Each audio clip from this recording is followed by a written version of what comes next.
Sir இப்போ இங்கே வர்றவங்களுக்கு கம்பல்சரியாக வந்து பார்த்தீங்கன்னா ஆங்கிலம் தெரிஞ்சுக்க வேண்டிய கட்டாயம் இருக்கா? கண்டிப்பாக இல்லைங்க. சரி, இங்கே நிறைய பேர் வந்து தமிழ் மீடியம் மக்கள் தான் வந்து. உங்ககிட்ட என்னென்ன கோர்ஸ் சார் இருக்குது உங்கள்கிட்ட? இப்போ நம்மகிட்ட பார்த்தீங்கன்னா வந்து கோடிங் நான் கோடிங்னு மேஜராக ரெண்டாக பிரிச்சுடுறாங்க. கோடிங்கை பொறுத்த வரைக்கும் வந்து வெப் டிசைனிங், ஏன்னா வெப்சைட் டெவலப் பண்ணது இப்போ பயங்கர ஃபேமஸுங்க. ஃபுல் ஸ்டாக்னு அது பேர் சொல்லுவாங்க. வெப் டிசைனிங் சொல்லி கொடுத்துட்ருக்கோம். இதெல்லாம் மொபைல் ஆப் டெவலப்மெண்ட். இதே நான் கோடிங்னு பார்த்தீங்கன்னா வந்து டிஜிட்டல் மார்க்கெட்டிங். ஒரு வெப்சைட்டை ஃபேமஸ் ஆகுது டிஜிட்டல் மார்க்கெட்டிங். ஒரு வெப்சைட்டை டெஸ்ட் பண்ணுறது சாஃப்ட்வேர் டெஸ்டிங்கு. இது இல்லாமல் நெட்வொர்க்கிங்கு, சைபர் செக்யூரிட்டி, இந்த மாதிரி நான் கோடிங் ஏரியா இருக்குங்க. ஸோ ஸ்டூடெண்ட்ஸுக்கு எது பிடிச்சிருக்கோ ரெண்டுத்துக்குமே நிறைய ஸ்கோப் இருக்குங்க. ஸோ எது பிடிச்சிருக்கோ அவங்க எடுத்து அது கோர்ஸ் படிக்க வராங்க அப்படின்னா வந்து நாம் என்ன பண்ணணும், அவங்களோட இயர் ஆஃப் பாஸ் அவுட்டை பார்ப்போங்க. அதுக்கப்புறமா வந்து அவங்க என்ன டிகிரி படிச்சிருக்கான்னு பார்ப்போம், எவ்வளோ வருஷம் கேப் இருக்குன்னு பார்ப்போம். இது எல்லாமே பார்த்துட்டு அதுக்கு தகுந்த மாதிரி அவங்களுக்கு கோர்ஸ் நம்ம சஜஸ்ட் பண்ணுவோம். சார் இப்போ இது வந்து ஒன்லி வந்து டிகிரி முடிச்சவங்க மட்டும் தான் பண்ண முடியுமா? ஸோ இது கண்டிப்பாக வந்து டிகிரி தேவைப்படுங்க. ஐடி இண்டஸ்ட்ரியில் போகிறதுக்கு டிகிரி இல்லைன்னு சொல்கிறது பொய்ங்க. டிகிரின்றது ஒரு மேண்டேட்ரியான ஒரு விஷயம். ஆனால் எந்த டிகிரின்றது மேண்டேட்ரி. தாய்மொழியில் நடத்துறது தான் வந்து கண்டிப்பாக வந்து ஒருத்தவங்களுக்கு புரியுங்க.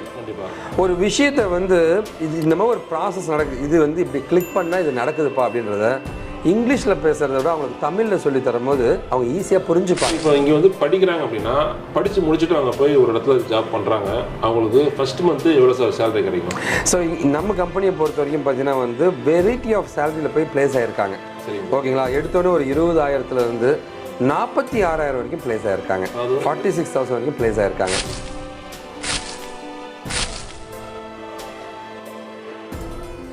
ஹாய், நான் உங்களோட வெங்கட்ங்க. வணக்கம் அனைவருக்குங்க. நான் வந்து kaashiv.info ஒரு கம்பெனி சென்னையில் மதுரவாயில் ரன் பண்ணிட்டு இருக்கேங்க. ஸோ இது வந்து ஒரு software development and training base கம்பெனிங்க.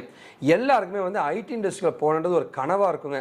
நிறைய பேருக்கு பார்த்தீங்கன்னா கேப் இருக்கும். கேப்னா என்ன சார்னா, ரொம்ப வருஷத்துக்கு முன்னாடி டிகிரி முடிச்சிருப்பாங்க, நான் ஐடியில் வேலை செய்வாங்க, வேறு ஏதோ ஒரு ஃபீல்டில் இருப்பாங்க. அவங்களாம் ஐடி இண்டஸ்ட்ரியில் போக முடியுமான்னு ஒரு கனவு இருக்குங்க. அதை வந்து நாம் உண்மையாக அவங்களுக்கு ஹெல்ப் பண்ணிகிட்ருக்கோங்க. ஸோ நம்மகிட்ட படித்து நிறைய பேர் வந்து பிளேஸ் ஆகிருக்காங்க நேர்மையாக. அதாவது வேலை கிடைக்கணும்னா காசு கொடுத்து தான் வேலைக்கு போக முடியும்னு நினச்சிட்டு இருக்கிற மக்களுக்கு நடுவில் வந்து அதெல்லாம் கிடையாதுங்க. திறமை இருக்கிறவங்க எல்லாருக்குமே வேலை கிடைக்கின்றதை ப்ரூவ் பண்ணிகிட்ருக்கோம். அண்ட் ஆயிரக்கணக்கான மாணவர்கள் அந்த மாதிரி நேர்மையாக பிளேஸ் ஆகிருக்காங்க. இது இல்லாமல் பார்த்தீங்கன்னா வந்து நிறைய பேருக்கு ஒரு பிரச்சனைனா, சார் சாஃப்ட்வேர் இண்டஸ்ட்ரினா எனக்கு புரியுமா, நான் ஒரு மெக்கானிக்கல் சார், சாஃப்ட்வேர் இண்டஸ்ட்ரி புரியுமா, இல்லை வந்து லைக் நான் ஒரு 7-8 வருஷம் கேப் இருக்குது, என்னால் படிக்க முடியுமா, நான் ஐடியில் இருக்கிறவங்க படிக்க முடியுமா, டிப்ளமாவில் இருக்கிறவங்க படிக்க முடியுமான்னு நிறைய குழப்பம் இருக்குங்க. அவங்க எல்லாத்துக்கும் ஒரே ஒரு பதில் தாங்க, தாய்மொழின்ற தமிழில் படிக்கும் போது எல்லாராலையும் வேலைக்கு போக முடியும். அப்படி எல்லாராலையும் வேலைக்கு போக முடியுன்றதை ப்ரூவ் பண்ணுறதுக்காக தான் ஒரு கம்பெனி ரன் பண்ணிட்டு இருக்குங்க. நிறைய பேர் வேலைக்கும் போயிட்டு இருக்காங்க. Hello sir. ஹலோ, நல்லா இருக்கீங்களா? நல்லா இருக்குங்க sir. First of all sir, உங்கள் பேர் என்ன, உங்கள் கம்பெனி பேர் என்ன? என்னோட பேர் வந்து வெங்கட்டுங்க. என்னோட கம்பெனி பேர் வந்து kaashiv.info. ஸோ சென்னையில் மதுரவாயில் நம்ம ஆஃபீஸ் இருக்குங்க. சார் இப்போ வந்து உங்ககிட்ட ஆல்ரெடி நிறைய ஸ்டூடெண்ட் படிச்சிருப்பாங்க. ஸோ அதனால் படித்த ஸ்டூடெண்ட் வந்து பார்த்தீங்கன்னா இன்றைக்கி எந்த மாதிரி ஜாப்பில் சார் இருக்காங்க? எல்லாமே வந்து மல்டிநேஷனல் கம்பெனிஸ் இருக்காங்க. ஸோ ஸ்டூடெண்ட்ஸை பொறுத்த வரைக்கும் பார்த்தீங்கன்னா நம்ம ஐடி இண்டஸ்ட்ரிக்கு மட்டும் தான் ட்ரைனிங் கொடுத்துட்ருக்கோங்க. ஸோ ஐடி இண்டஸ்ட்ரியில் வந்து ஸ்டார்ட் அப் கம்பெனி இருக்குங்க, மிடில் சைஸுங்க, மல்டிநேஷனல் கம்பெனி இருக்குங்க. ஸோ எல்லா வித கம்பெனிஸும் நம்ம ஸ்டூடெண்ட்ஸ் பார்க்கலாங்க. அண்ட் மேக்ஸிமம் எல்லாமே மல்டிநேஷனல் கம்பெனிஸில் வேலை செய்கிறாங்க. ஆமாங்க. ஸோ இப்போ வந்து உங்ககிட்ட படித்தாங்க அப்படின்னா ஸோ ஒன்லி ஐடி கம்பெனியில் மட்டும் தான் வேலை கிடைக்குமா உங்களுக்கு? ஸோ நாங்கள் வந்து ஆக்சுவலாக ஐடி ட்ரைனிங் கம்பெனி தாங்க. ஸோ ஐடியில் தான் மேஜராக நாங்கள் ஃபோக்கஸ் பண்ணுறோம். ஏன்னா ஏன் ஐடி அப்படின்னு கேட்டிங்கன்னா வந்து மற்ற இண்டஸ்ட்ரியை விட ஐடியில் சேலரி அதிகங்க. அண்ட் கொஞ்சம் லைஃபுமே சூப்பராக இருக்குங்க. சரி சார். சார் இப்போ டவுட் என்னன்னு பார்த்தீங்கன்னா இன்றைக்கி வந்து நிறைய பேர் ஐடி கம்பெனியில் ஒர்க் பண்ணுறாங்க. அங்கே என்ன சார் வேலை பண்ணுறாங்க, என்ன தான் டியூட்டி கொடுக்குறாங்க அவங்களுக்கு? அதாவது சாஃப்ட்வேர் டெவலப்மெண்ட் அப்படின்றது தான் உண்மையான கோர் ஐடி ஜாபுங்க. அதாவது ஒரு சாஃப்ட்வேர்னால் என்னென்னா, இப்போ ஒரு கடைக்கு போகிறேங்க, இப்போ அப்போலோ மெடிக்கல் ஸ்டோருக்கு போகிறோன்னா பில்லு போட்டு தராங்க. அந்த பில்லு போடுற சாஃப்ட்வேரை தயாரிக்கணும். அந்த சாஃப்ட்வேர் வெப்சைட்டாகவும் இருக்கலாங்க. ஸோ இந்த மாதிரி இப்போ நம்ம யூஸ் பண்ணுற Facebook, LinkedIn, Twitter, mobile use பண்ணுற வாட்ஸ்அப், இது எல்லாமே ஐடி இண்டஸ்ட்ரியில் தயாரிக்கிற ப்ராடக்ட்ஸ் தாங்க. ஓகேவா? ஒன்று தயாரிக்கிறவங்க இருப்பாங்க, அவங்க டெவலப்பர்ஸுங்க. அதை மெயின்டைன் பண்ணுறவங்க இருப்பாங்க, டெக்னிக்கல் சப்போர்ட் பீப்புள், இல்லை மெயின்டெனன்ஸ் பீப்புள்னு இருப்பாங்க. இந்த மாதிரி 2 வகையான ஒர்க்கு ஐடியில் இருக்குங்க. அந்த டெஸ்ட் பண்ணுறதுக்கான டெஸ்டர்ஸுங்க, அதை நிறைய கம்ப்யூட்டர்ஸை கொண்டு வர க்ளவுட் இன்ஜினியர்ஸுங்க, அதை ஜாக்கிரதையாக பார்க்குற சைபர் செக்யூரிட்டி இன்ஜினியர்னு வெவ்வேறு விதமாக அது ரிலேட்டடாக வேலைகள் இருக்குங்க. சரி, சூப்பர் சார். இப்போ வந்து உங்ககிட்ட என்னென்ன கோர்ஸ் சார் இருக்குது உங்கள்கிட்ட? இப்போ நம்மகிட்ட பார்த்தீங்கன்னா வந்து கோடிங் நான் கோடிங்னு மேஜராக ரெண்டாக பிரிச்சுடுறோங்க. கோடிங்கை பொறுத்த வரைக்கும் வந்து வெப் டிசைனிங், ஏன்னா வெப்சைட் டெவலப் பண்ணது இப்போ பயங்கர ஃபேமஸுங்க. ஃபுல் ஸ்டாக்னு அது பேர் சொல்லுவாங்க. வெப் டிசைனிங் சொல்லி கொடுத்துட்ருக்கோம். இதெல்லாம் மொபைல் ஆப் டெவலப்மெண்ட்டுங்க, டேட்டா சயின்ஸுங்க, இந்த மாதிரி ஏரியாஸ் எல்லாமே நம்ம கவர் பண்ணிகிட்ருக்கோம். இது வந்து கோடிங்கில் வர்றதுங்க. இதே நான் கோடிங்னு பார்த்தீங்கன்னா வந்து டிஜிட்டல் மார்க்கெட்டிங், ஒரு வெப்சைட்டை ஃபேமஸ் ஆகிறது டிஜிட்டல் மார்க்கெட்டிங், ஒரு வெப்சைட்டை டெஸ்ட் பண்ணுறது சாஃப்ட்வேர் டெஸ்டிங்கு, இது இல்லாமல் நெட்வொர்க்கிங்கு, சைபர் செக்யூரிட்டி, இந்த மாதிரி நான் கோடிங் ஏரியா இருக்குங்க. ஸோ ஸ்டூடெண்ட்ஸுக்கு எது பிடிச்சிருக்கோ ரெண்டுத்துக்குமே நிறைய ஸ்கோப் இருக்குங்க. ஸோ எது பிடிச்சிருக்கோ அவங்க எடுத்து அதை படிக்கலாங்க. சார் இப்போ வந்து அவங்ககிட்ட ஒருத்தவங்க கோர்ஸ் படிக்கணும் அப்படின்னா எந்த கோர்ஸ் அவங்க தேர்ந்தெடுக்கலாம் சார்? ஸோ ஒரு கோர்ஸ் படிக்க வராங்க அப்படின்னா வந்து நாம் என்ன பண்ணணும், அவங்களோட இயர் ஆஃப் பாஸ் அவுட்டை பார்ப்போங்க. அதுக்கப்புறமா வந்து அவங்க என்ன டிகிரி படிச்சிருக்கான்னு பார்ப்போம், எவ்வளோ வருஷம் கேப் இருக்குன்னு பார்ப்போம். இது எல்லாமே பார்த்துட்டு அதுக்கு தகுந்த மாதிரி அவங்களுக்கு கோர்ஸ் நம்ம சஜஸ்ட் பண்ணுவோங்க. ஸோ அந்த கோர்ஸ் அவங்க எடுத்து படிக்கும் போது அந்த கோர்ஸுக்கு கண்டிப்பாக வேலை வாய்ப்புலாம் அதிகமாக இருக்கணும். ஸோ இது எல்லாமே நம்ம மேட்ச் பண்ணுவோம். மேட்ச் பண்ணி தான் வந்து மேக்ஸிமம் நம்ம சஜஷனாக அவங்களுக்கு தருவோங்க. ஸோ அவங்களுக்கு கோடிங் பெட்டராக இருக்கா, அவங்க இதை படிக்க முடியுமா, அவங்களுக்கு இன்ட்ரெஸ்ட் இருக்கா, இது எல்லாமே செக் பண்ணுவோங்க. ஸோ ஒரு சின்ன அனலைசிஸ் பண்ணிட்டு தான் ஒருத்தவங்களுக்கு கோர்ஸே நாங்கள் சஜஸ்ட் பண்ணுவோங்க. சார் இப்போ இது வந்து ஒன்லி வந்து டிகிரி முடிச்சவங்க மட்டும் தான் பண்ண முடியுமா? ஸோ இது கண்டிப்பாக வந்து டிகிரி தேவைப்படுங்க. ஐடி இண்டஸ்ட்ரியில் போகிறதுக்கு டிகிரி இல்லைன்னு சொல்கிறது பொய்யுங்க. டிகிரின்றது ஒரு மேண்டேட்ரியான ஒரு விஷயம். ஆனால் எந்த டிகிரின்றது மேண்டேட்ரி கிடையாது. ஒரு டிகிரி இல்லை டிப்ளமாவாவது இருக்கணுங்க. ஒரு டிப்ளமா இருந்தால் கூட போதுங்க. ஸோ பிபிஏ, பிகாமுங்க, diploma, BA Tamil, BA history, BSc chemistry, இவங்களாம் கூட ஜாபுக்கு போயிருக்காங்க. சரி, மேத்தமெட்டிக்ஸ், இங்கிலீஷ் டிபார்ட்மெண்ட்டுங்க. ஸோ ஐடியை பொறுத்த வரைக்கும் வந்து டிகிரி டிகிரி வந்து முக்கியம் கிடையாதுங்க. அதாவது எந்த டிகிரி வேணால் இருக்கலாம், ஆனால் டிகிரி முடிச்சிருக்கணும். அது ஒன்று. ஸோ இது இல்லாமல் வந்து எந்த இயர் கேப் இருந்தாலும் கம்பெனிக்காரங்க எடுத்துக்கிறாங்க. நான் 2 வருஷம் கேப் சார், 3 வருஷம், 15 வருஷம் கேப்பில் கூட ரீசெண்டாக ஒரு மேடம் பிளேஸ் ஆயிருக்காங்க. ஸோ கம்பெனி எதிர்பார்க்கறது எல்லாமே ஸ்கில் செட் மட்டும்தாங்க. அண்ட் ஏதோ ஒரு டிகிரி மேண்டேட்டரியாக இருக்கும்னு எதிர்பார்க்குறாங்க. சார் இப்போ நீங்கள் இன்ட்ரோவில் சொல்லும்போது பார்த்தீங்கன்னா நம்ம வந்து தமிழ்லேயே டீச் பண்ணுறோன்னு சொல்லியிருந்தீங்க. தமிழில் எங்களுக்கு தெளிவாக சொல்ல முடியுமா? அதாவது தாய்மொழியில் நடத்துறது தான் வந்து கண்டிப்பாக வந்து ஒருத்தவங்களுக்கு புரியுங்க. கண்டிப்பாக ஒரு விஷயத்தை வந்து இது இந்த மாதிரி ஒரு ப்ராசஸ் நடக்குது, இது வந்து இப்படி கிளிக் பண்ணால் இது நடக்குதுப்பா அப்படின்றத இங்கிலீஷில் பேசுகிறத விட அவங்களுக்கு தமிழில் சொல்லி தரும்போது அவங்க ஈஸியாக புரிஞ்சுப்பாங்க. அண்ட் இது இல்லாமல் இங்கிலீஷ்லேயும் கண்டென்ட் நாங்கள் கொடுத்துருப்பாங்க. இன்டர்வியூவில் போய் நீ தமிழில் பேச முடியாதுங்க. ஸோ நாம் என்ன பண்ணுவோம்னா முதல்ல வந்து சொல்லித்தரது தமிழ்லையும் அவங்கள ட்ரெயின் பண்ணுறது இங்கிலீஷ்லையும் பண்ணுறோம். ஸோ அவங்க பேசுகிறது இங்கிலீஷில் தான் பேசுவாங்க. ஸோ ஆட்டோமேட்டிக்காக வந்து அவங்க நல்லா ஆழமாக கற்றுக்கவும் முடியுங்க, அவங்களால இன்டர்வியூ கிராக் பண்ண முடியுங்க. இந்த மாதிரி தான் பண்ணுறோம். சார் இப்போ இங்கே வர்றவங்களுக்கு கம்பல்சரியாக வந்து பார்த்தீங்கன்னா ஆங்கிலம் தெரிஞ்சுக்க வேண்டிய கட்டாயம் இருக்கா? கண்டிப்பாக இல்லைங்க. சரி, இங்கே நிறைய பேர் வந்து தமிழ் மீடியம் மக்கள் தான் வந்திருக்காங்க. சரி, 90% தமிழ் மீடியம் மக்கள் தான் இங்கே படிச்சுக்கிட்டு இருக்காங்க. ஸோ அந்த மாதிரி மக்களை மாற்றுறது தான் எங்களுடைய ட்ரீமேங்க. அதை நாங்கள் பயங்கர சூப்பராக பண்ணிகிட்டு இருக்கோம். சரி சார். சரி, இப்போ இங்கே வந்து படிக்கிறாங்க அப்படின்னா படித்து முடிச்சுட்டு அவங்க போய் ஒரு இடத்துல ஜாப் பண்ணுறாங்க, அவங்களுக்கு ஃபர்ஸ்ட் மந்த்து எவ்வளோ சார் சேலரி கிடைக்கும்? ஸோ நம்ம கம்பெனியை பொறுத்த வரைக்கும் பார்த்தீங்கன்னா வந்து வெரைட்டி ஆஃப் சேலரியில் போய் பிளேஸ் ஆகிருக்காங்க. ஓகேங்களா, எடுத்தோடனே ஒரு 20,000 46,000 வரைக்கும் பிளேஸ் ஆகிருக்காங்க. 46,000 வரைக்கும் பிளேஸ் ஆகிருக்காங்க. ஸோ டிபெண்ட்ஸ் ஆங்க கம்பெனி, அவங்க எந்த கம்பெனி அவங்க கிராக் பண்ணுறாங்க அண்ட் என்ன மாதிரி இன்டர்வியூ அவங்க கிராக் பண்ணுறாங்கிறத பொறுத்து தான் வந்து சேலரி டிசைட் ஆகும். பட் ஆனால் ஐடியை பொறுத்த வரைக்கும் ரொம்ப ஒரே ஒரு விஷயம் தாங்க. ஸோ ஆரம்பம் எந்த சேலரிக்கு வேணால் போகலாங்க, ஆனால் 3 வருஷத்தில் 50,000 தாண்டிடுவாங்க. அண்ட் 5 வருஷத்தில் 1 லட்ச ரூபாய்க்கு மேலே தான் சேலரி வாங்குவாங்க. இதுதான் ஐடியோட பியூட்டியேங்க. ஆமாங்க. சார் இப்போ வந்து இப்போ ஒருத்தவங்க படிச்சுட்டாங்க அப்படின்னு பார்த்தீங்கன்னா படித்து முடிச்சதுக்கப்புறம் அவங்க வந்து ஜாபுக்கு போகிறது பெஸ்ட்டுங்களா இல்லை வந்து பிஸ்னஸ் ஸ்டார்ட் பண்ணுறது பெஸ்ட்டுங்களா? இது ரொம்ப ஒரு சூப்பரான ஒரு கொஷின் தாங்க. அதாவது பிஸ்னஸ்ன்னும் போது நமக்கு எப்பவுமே ஒரு ரிஸ்க் இருக்குங்க. அந்த ரிஸ்க்கு அதோட அனுபவமும் நமக்கு தேவைப்படுங்க. பிஸ்னஸ் அப்படின்னா எப்பவுமே வந்து ஒரு பயம் இருந்துகிட்டே இருக்கும். இன்னைக்கு வியாபாரம் ஆகுதா, இன்னைக்கு நம்மளால் பண்ண முடியுதான்னு ஒவ்வொரு நாளும் பயப்படுங்க. ஆனால் வந்து ஜாப்ன்றது பார்த்தீங்கன்னா வந்து நீங்கள் கொஞ்சம் வந்து பீஸ்ஃபுல்லாக நிம்மதியான வாழ்க்கைங்க. பிஸ்னஸில் ஞாயிற்றுக்கிழமை ஒரு பிஸ்னஸ் இருக்குன்னு வச்சுக்கோங்க, ஞாயிற்றுக்கிழமை நீ போய் கடை திறக்கணும் இல்லை பிஸ்னஸ் பண்ணணுங்க. இங்கே அப்படி கிடையாது. திங்கக்கிழமையிலேருந்து வெள்ளிக்கிழமை வரைக்கும் தான் ஆஃபீஸுங்க, அதுக்கப்புறம் சனி ஞாயிறு லீவு. ஸோ ஆட்டோமேட்டிக்காக வந்து மேண்டேட்டிவ் உனக்கு சனி ஞாயிறு லீவ் ஆகிடுதுங்க. இது இல்லாமல் பார்த்தீங்கன்னா வந்து அதுவும் முக்கியமாக ஐடி இண்டஸ்ட்ரி பொறுத்த வரைக்கும் அவ்வளோ பீஸ்ஃபுல்னஸ்ஸுங்க. ஒயிட் காலர் ஜாபுங்க, ஏசி ரூமில் உட்காந்துட்டு வேலை செய்கிற மாதிரி தான் மேக்ஸிமம் இருக்குங்க. சரிங்களா, அதனால் வந்து எப்பவுமே ஜாப் போகிறது தான் நல்லதுங்க.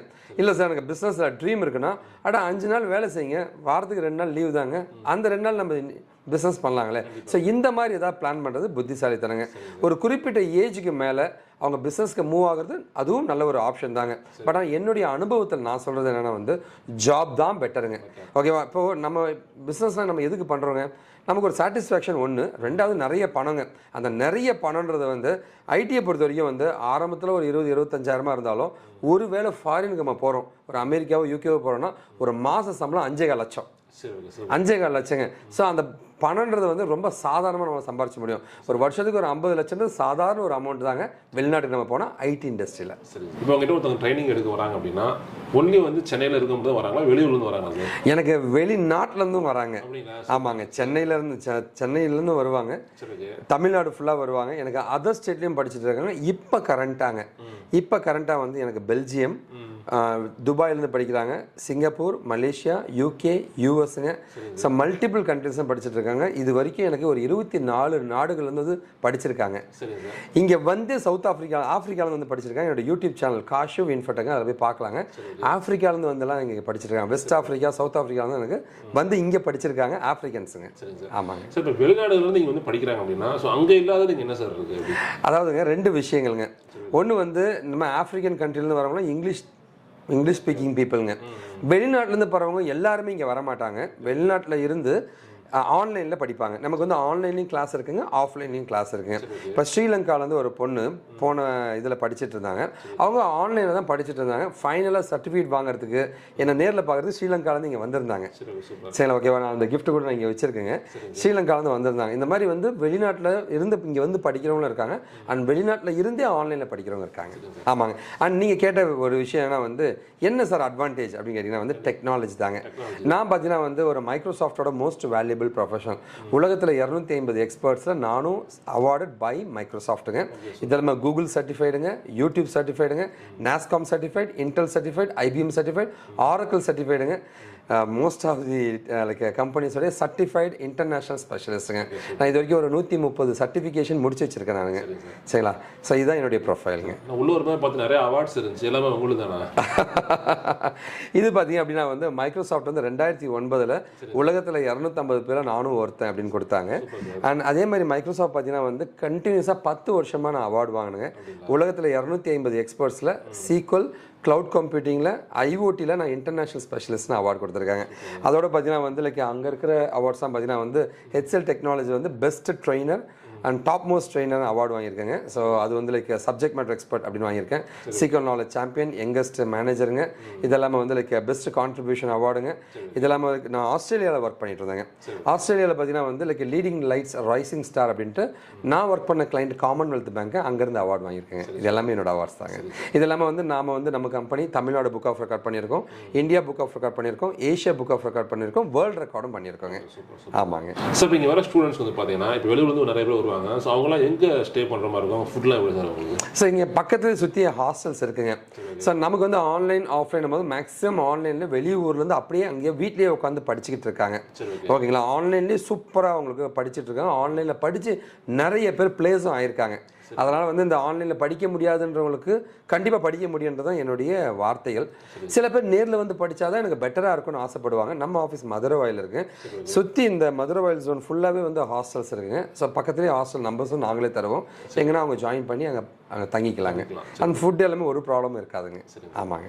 சரி, பெண்கள் வந்து பார்த்தீங்கன்னா நிறைய பெண்கள் வந்து நீங்கள் படிச்சிருக்காங்க, பட் அவங்களுக்கு வேலை கிடைக்காம வீட்டில் ஹவுஸ் ஒய்ஃபாக எடுத்துகிட்டு இருக்காங்க. ஸோ அவங்களுடைய ஒரு கனவுன்னு ஒன்று இருக்கும், அதை நோக்கி பயணம் பண்ண அப்படின்னா பெண்கள்னாலும் சாதிக்க முடியுங்களா? இங்கே வந்து ஐடி இண்டஸ்ட்ரியில் ஒரு பெரிய ஒரு நல்ல விஷயம் இப்போ நடந்துட்டு இருக்குங்க. ஐடி இண்டஸ்ட்ரியில் பெண்களுடைய கவுண்ட் வந்து குறைஞ்சிருக்குங்க. கொரோனாக்கு பின்னாடி வந்து பெண்கள் மிகவும் குறைவாக இருக்கிறத தொட்டு ஸ்பெஷல் ரெக்ரூட்மெண்ட்டாக வந்து பெண்கள் எடுத்துக்கிட்டு இருக்காங்க. ஏன்னா ஒரு கம்பெனியை பொறுத்த வரைக்கும் வந்து மேல் அண்ட் ஃபீமேல் ரேஷியோ இருக்குங்க. அதில் வந்து ஃபீமேலோட ரேஷியோ ரொம்ப கம்மியாக இருக்கிறத தொட்டு இப்போ ஐடி இண்டஸ்ட்ரியில் பயங்கர வாண்டடுங்க. ஸோ இந்த வீடியோ பார்க்குற பெண்கள் யாராவது இருந்தீங்கன்னா தயவு செஞ்சு ஒன்று தான், கண்டிப்பாக ஐடி இண்டஸ்ட்ரிக்குள்ளே வர ட்ரை பண்ணுங்கள். Any degree, any department, any year pass அவுட்டுங்க, மேரிட், அதெல்லாம் ஒரு ப்ராப்ளம் கிடையாதுங்க. குழந்தைக்கு அதெல்லாம் ஒரு ப்ராப்ளம் கிடையாதுங்க. பயங்கரமான ஆப்பர்ச்சுனிட்டி இப்போ இருக்குங்க. பெண்களுக்கு முக்கியமாக பயங்கரமான ஆப்பர்ச்சுனிட்டி இருக்குங்க. படித்தாவே வேலை கிடைச்சிருக்கு, அந்த அளவு போயிட்டு இருக்குங்க. சரி, நிறைய பேர் பார்த்தீங்கன்னா நீங்கள் வந்து ஐடி ஃபீல்டுக்குள்ளே போகிறதுக்கு, ஐடி கம்பெனிக்குள்ளே போகிறதுக்கு வந்து பார்த்தீங்கன்னா பணம் கொடுத்து போயிட்டு இருக்காங்க. ஸோ அதை பற்றி நீங்கள் என்ன சொல்ல வரீங்க? சார், கண்டிப்பாக அது ஒரு தவறான முடிவுங்க. அதாவது ஒரு வேலைக்கு நம்ம போகிறோம் அப்படின்னா வந்து எதுக்குங்க நம்ம பணம் தரணும்? முதல்ல பணம் கொடுத்தீங்கன்னாவே அங்கே நேர்மை இல்லைன்னு அர்த்தங்க. சரிங்க, பணம் கொடுத்துடலாம், அங்கே தப்பு கிடையாதுங்க. பணம் கொடுத்து நீ வேலைக்கு போயிட்டு அங்கே வேலை செய்ய முடியுமா நம்மளால்? ஸோ இங்கே பிரச்சனை என்னன்னு கேட்டிங்கன்னா வந்து மக்கள் எல்லாருமே வேலைக்கு போகணும்னு நினைக்கிறாங்களே தவிர அந்த வேலையில் சஸ்டெயின் ஆகும்னு நினைக்க மாட்டேன்றாங்க. சரிங்களா? ஓகேவா? நேர்மையாக போகிறவங்க மட்டும்தான் வாழ்க்கையில் ஜெயிக்க முடியுங்க. அந்த மாதிரி பணம் கொடுத்து நம்ம போயிடறோம்னு வச்சுங்களேன், அங்கே வேலையிலேருந்து துரத்துனா திரும்ப பணம் கொடுத்துக்கிட்டு போய் நீங்கள் கேட்க முடியாதுங்க. எல்லாமே ஏமாந்து போயிடுங்க. நம்மளால் ஏங்க நேர்மையாக போக முடியாதுன்னு நினைக்கிறீங்க? கண்டிப்பாக போக முடியுங்க. உங்கள் திறமையை வளர்த்துக்குங்க. இந்த கம்பெனிலேருந்து உங்களை துரத்தினாலும் இன்னொரு கம்பெனி உங்களுக்கு காத்துட்ருக்கோம், ஏன்னா உங்களுக்கு திறமை இருக்குங்க.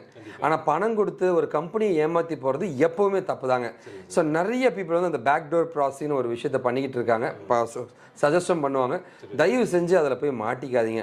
அது வந்து உங்களை காப்பாற்றுறதுக்கோ உங்களை உருவாக்குறதுக்கு கிடையாதுங்க, அவங்க சம்பாதிக்கிறதுக்காக உங்களை பயன்படுத்திப்பாங்க. ஸோ இப்போ நீங்கள் சொன்ன மாதிரி இப்போ நிறைய பேர் பணம் கட்டி உள்ளே போகிறாங்க. ஸோ எந்த மாதிரி அவங்க பணம் கட்டி போகிறாங்க, எந்த மாதிரி ஏமாற்ற போகிறாங்க? அதாவது நீங்கள் ஒரு சென்டருக்கு போனீங்கன்னா வந்து 5 வருஷம் கேப் இருக்குது அப்படின்னு சொன்னீங்கன்னா இம்மிடியட்டாக அவங்க சொல்கிற ஒரு விஷயம் என்னன்னா, இந்த மாதிரி 2 லட்சம் கொடுங்க, 3 லட்சம் கொடுங்க, உங்களை நாங்கள் கம்பெனியில் சேர்த்து விடுவாங்க.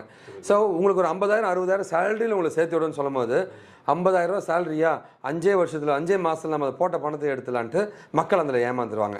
இது வந்து ஒரு சூதாட்டம் மாதிரி தாங்க, ஓகேவா? ஆனால் நான் ஒரே ஒரு விஷயம் தாங்க, கம்மியான சேலரியாக இருந்தாலும் நேர்மையாக நீ போயிட்டேன்னா நிம்மதியாக வாழலாங்க. இதுதான் மக்கள் வந்து புரிஞ்சிக்க மாட்டேன்றாங்க. இதில் தான் அவங்க ட்ராப்பில் போய் மாட்டிக்கிறாங்க. நிறைய சம்பளம் வாங்கி தரணும் போது நம்ம ஒரு இன்வெஸ்ட்மெண்ட் போட்டால் நிறைய சம்பளம் கிடைக்குதுன்னு நினைப்பாங்க. ஆனால் ஒரு 50,000 ரூபா சம்பளம் கொடுக்குறவன் உன்ட்டு 50,000 ரூபாய்க்கு வேலையை எதிர்பார்ப்பான், அது உனக்கு பண்ண தெரியாது. அங்கே நம்ம தோற்று போயிடுவோம். சரி, நிறைய மக்கள் பார்த்துட்டு இருக்காங்க. இன்னைக்கு வந்து உங்ககிட்ட வந்து ஒருத்தங்க இந்த கோர்ஸ் படித்து இன்னைக்கு ஐடி கம்பெனியில் ஜாப் பண்ணணும் அப்படின்னு நினைக்கிறேன். உங்களுக்கு நீங்கள் என்ன சொல்ல வரும்போது என்ன சார்? சார் ஒன்றே ஒன்று தாங்க, வேலை கிடைக்குமா, நம்மளால் முடியுமா, நம்மளால் சாதிக்க முடியுமான்னு எல்லாருக்கும் ஒரு கேள்வி இருந்துகிட்டே தான் இருக்குங்க. வாழ்க்கையில் நம்ம ரிஸ்க் எடுத்தால் மட்டும்தான் நம்ம ஜெயிக்க முடியுங்க. நம்மளால் முடியுமான்னு கேட்குறவங்க ஜெயிக்கவே மாட்டாங்க. நம்மளால் முடியும்னு ஒரு தன்னம்பிக்கை உருவாக்குங்க. அதுக்கான கைடன்ஸ் கொடுக்கறதுக்கு நாங்கள் இங்கே தயாராக இருக்குங்க. என்னுடைய கான்டாக்ட் நம்பருங்க, லைக் மற்ற டீட்டெயில்ஸ், ஆஃபீஸ் அட்ரஸ் எல்லாமே டிஸ்கிரிப்ஷனில் இருக்குங்க. நீங்கள் போய் பார்க்கலாம், எங்களை கான்டாக்ட் பண்ணலாங்க. உங்களுக்கு எந்த கைடன்ஸும் நான் பண்ண தயாராக இருக்கேன். திரும்பவும் சொல்கிறேங்க, any degree, any department, any year pass அவுட்டுங்க, யாராக இருந்தாலும் ஐடிக்குள்ளே நுழைய முடியும். நேர்மையாக காசு கொடுக்காம நேர்மையாக நுழைய முடியுங்க. நன்றி, வணக்கம்.